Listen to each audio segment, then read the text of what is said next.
Olá, sejam todos bem-vindos ao programa Aprender a Estudar em Casa. Meu nome é João Paulo Oliveira, professor de Língua Portuguesa do 12º ano.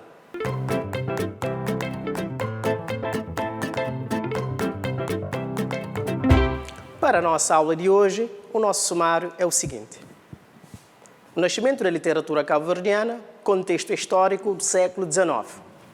Um cipreste, ou de bronze as estátuas douradas, ou gigantes murmúrios padrões, representem das eras passadas as grandezas, vitórias e ações. Sejam vozes de eterna harmonia, da virtude e do devido troféu. Doiras sombras da morte a poesia, deles vida essa luz que é do céu. Sob as campas descanse o passado, que me soube tão leve sorrir. No horizonte de nuvens guardado, seus mistérios esconda o porvir. Eu só quero, em jardim florescente, um cipreste saudoso plantar, em memória da vida presente, este canto singelo ofertar. Seja, pois, entre mil flores, uma planta funeral, no quadro de alegres cores, o escuro mais natural. Assim luzentes estrelas, com seu divino fulgor, cintilam ainda mais belas no espaço de negra cor. Era viçosa te abrace, ó meu cipreste feliz, danoso inseto não passe em torno a tua raiz. E quando a ragem ditosa nos teus ramos voltear, possa em memória saudosa meu nome aos vivos lembrar.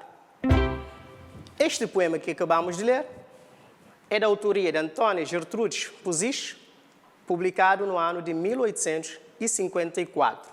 Eu espero que tenham gostado e que também procurem mais poemas dessa autora luso-cabo-verdiana.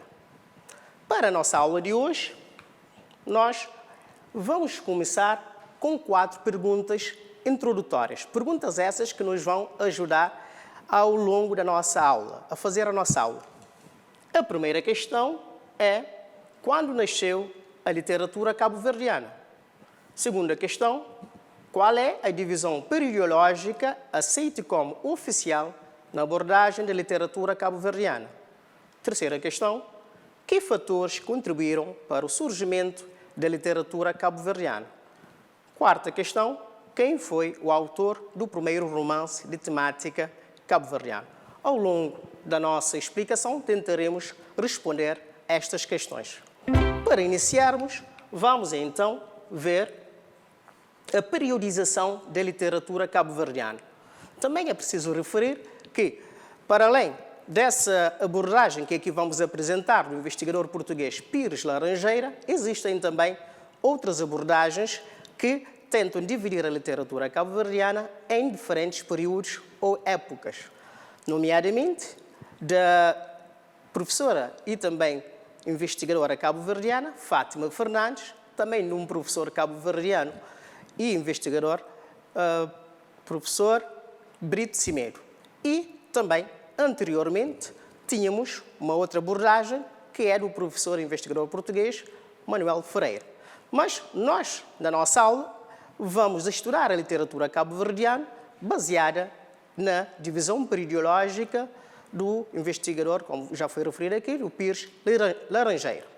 Então, segundo Pires Laranjeira, a literatura cabo-verdiana pode ser dividida em 6 períodos. Primeiro período, denominado Iniciação, das origens até 1925. O segundo período é o período denominado Espiritano, de 1926 a 1935. Terceiro período, o período da cabo-verdianidade, que vai de 1936 a 1957.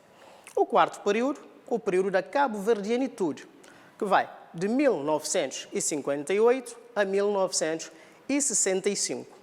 O quinto período, denominado universalismo, que vai de 1966 a 1982. E o sexto e último período, denominado consolidação, que vai de 1983 à atualidade. Portanto, é esta divisão apresentada pelo investigador Pires Laranjeira. Se formos para o primeiro período, o período da iniciação, nós podíamos aqui ver, então, que a literatura cabo-verdiana, como sistema, começou a formar-se a partir do século XIX, mais concretamente em meados do século XIX. Mas antes desse século, nós temos dois autores que vamos aqui referir na nossa aula de hoje. Portanto, dois autores cabo-verdianos do século XVI. O primeiro chama-se André Álvares Almada, nascido por volta de 1550, era natural da Ribeira Grande, Ilha de Santiago, e escreveu em 1594 a obra Tratado Breve dos Rios de Guiné do Cabo Verde. O segundo autor, André Donélia, nascido entre 1550 e 1560, também natural da Ribeira Grande, onde terá passado a sua infância e se instruído. Publicou em 1625 a obra Descrição da Serra Leoa e dos Rios de Guiné do Cabo Verde. Embora essas obras não são consideradas em muitos dos estudiosos, em muitos dos estudos que abordem a literatura cabo-verdiana, mas são obras que também fazem parte da literatura cabo-verdiana e que podem ser recuperadas em outros estudos. Por quê? Porque, para além do caráter etnográfico dessas obras e históricas, também são obras que têm um valor literário. Por isso, fizemos aqui referência a essas duas obras de dois autores cabo-verdianos. Agora vamos iniciar a literatura cabo-verdiana como um sistema já formado com obras tanto poéticas, também com obras em prosas. Dizemos que a literatura cabo-verdiana nasceu no século XIX. É preciso aqui referir alguns fatores que contribuíram para que no século XIX, em meados do século XIX, a literatura cabo-verdiana pudesse nascer e iniciar o seu desenvolvimento. E é isso que nós vamos, de seguida, fazer e indicar alguns dos fatores que contribuíram, então, para o nascimento da literatura cabo-verdiana. O primeiro fator foi a abolição da escravatura. O século XIX é um século extraordinário para os povos das antigas colónias portuguesas. O facto mais extraordinário de todos foi a abolição oficial da escravatura em 1869. É claro que, passando de uma condição de objeto para ser visto como um homem livre, como um ser humano, com dignidade e direitos próprios, isso é um grande ganho, tanto para a sociedade cabo-verdiana, mas também, diríamos, para a própria humanidade. Um outro fator importante foi o arranque do ensino oficial no arquipélago. O ano de 1817 marca o início da instrução pública em Cabo Verde. Depois, em 1848, foi criado na Ilha da Brava a primeira escola principal de instrução primária. E, em 1866, foi criado na Ribeira Brava, São Nicolau, o Seminário Liceu, a mais importante instituição de ensino do século XIX cabo-verdiano. De facto, o Seminário Liceu foi uma instituição muito importante tanto para a cultura como também para a própria sociedade cabo-verdiana oitocentista, porque nessa instituição formaram-se vários intelectuais, tanto artistas como também intelectuais que depois desempenhariam importantes funções na administração cabo-verdiana. Continuando, um outro fator importante é o ambiente cultural. Formaram-se vários grêmios e associações culturais e recreativas. Eis alguns exemplos, como, por exemplo, o Clube Luso-Britânico, a Sociedade Dramática do Teatro Africano, Sociedade Filarmônica Juventude e o Clube Recreativo.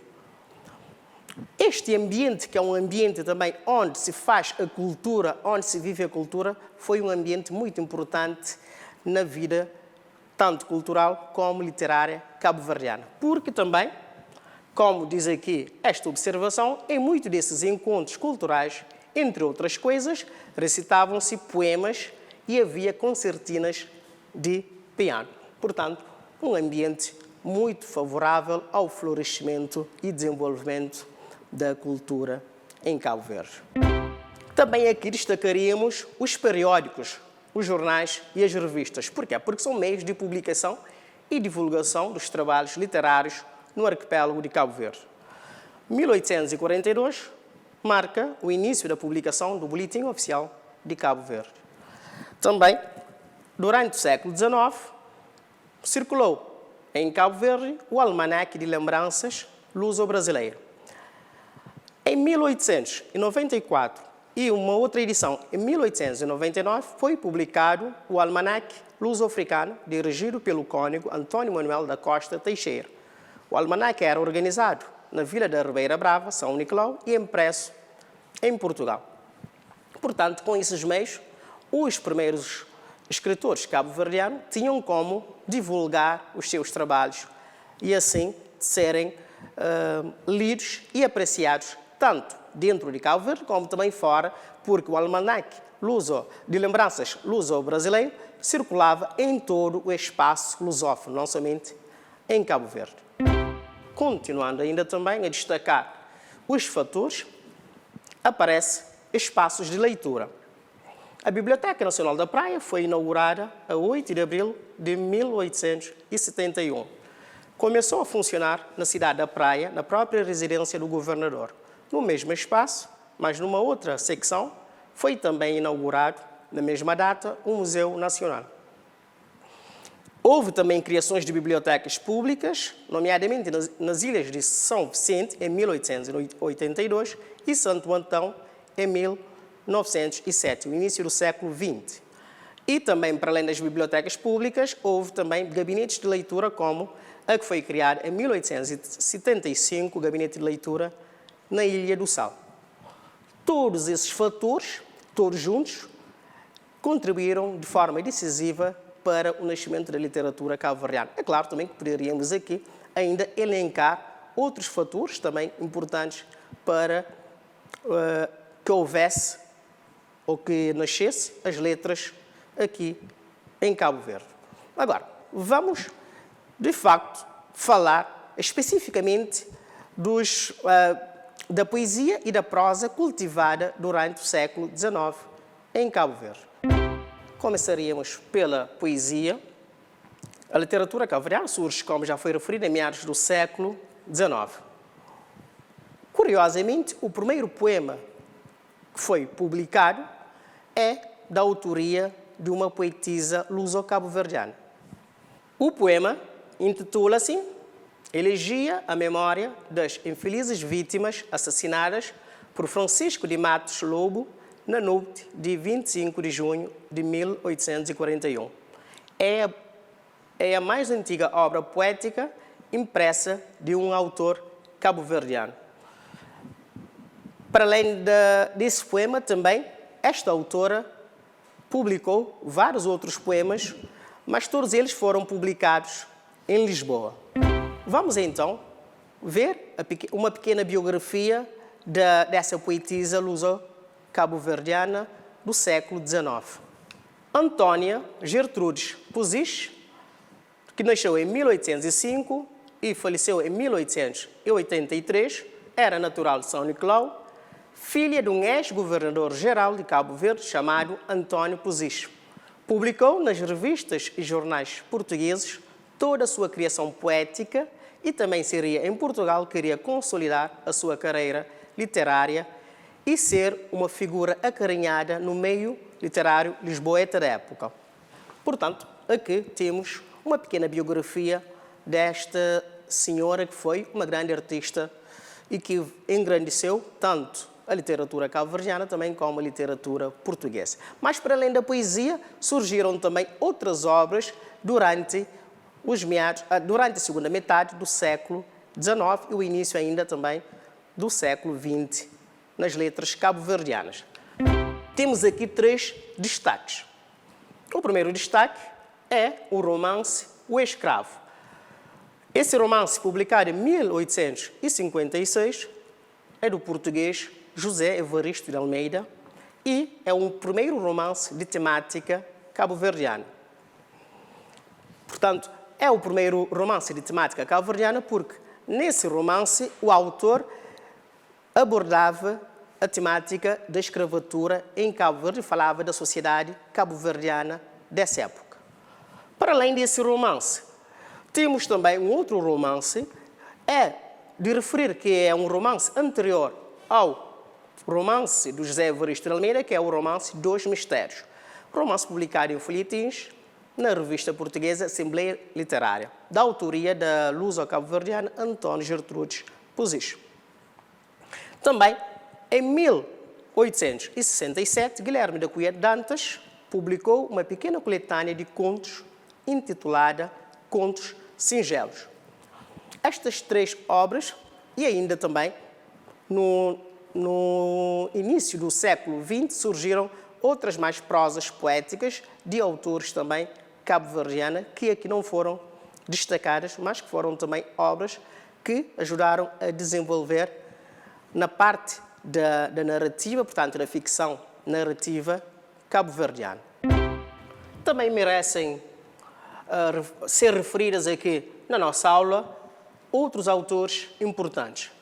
Temos o caso do Januário Leite, poeta de Santo Antão, Eugênio Tavares, poeta e jornalista da Brava, José Lopes, poeta de São Nicolau, Pedro Cardoso, poeta e jornalista do Fogo. Depois desta explicação, vamos passar para o momento seguinte, o momento do exercício.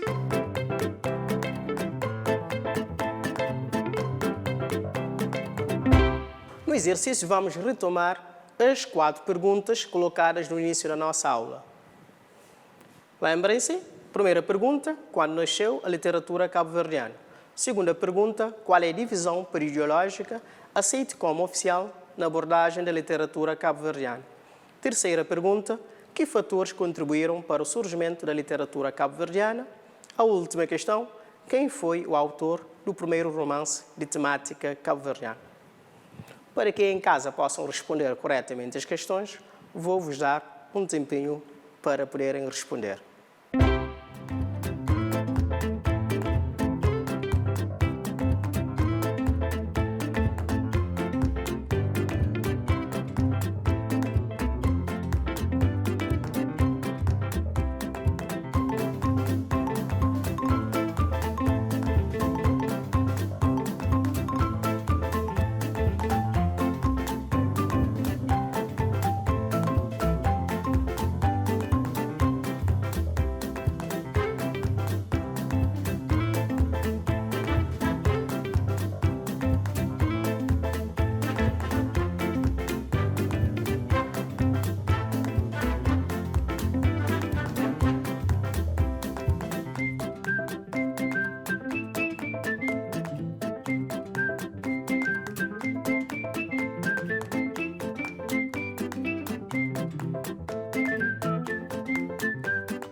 Espero que já tenham respondido as questões, por isso vamos agora fazer a correção juntos.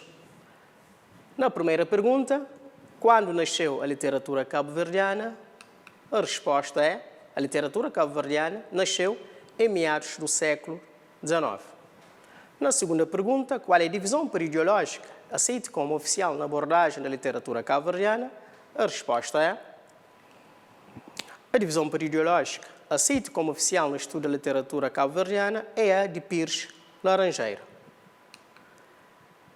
Terceira pergunta, que fatores contribuíram para o surgimento da literatura cabo-verdiana? A resposta é, os fatores que contribuíram para o surgimento da literatura cabo-verdiana foram a abolição da escravatura, as medidas educativas tomadas a partir de 1817, um ambiente cultural favorável e a criação da imprensa. Última pergunta. Quem foi o autor do primeiro romance de temática cabo-verdiana? O autor do primeiro romance de temática cabo-verdiana foi José Evaristo de Almeida. E assim, corrigidas as 4 questões. Espero que aí desse lado, em casa, tenham respondido bem a todas estas questões postas na nossa aula de hoje.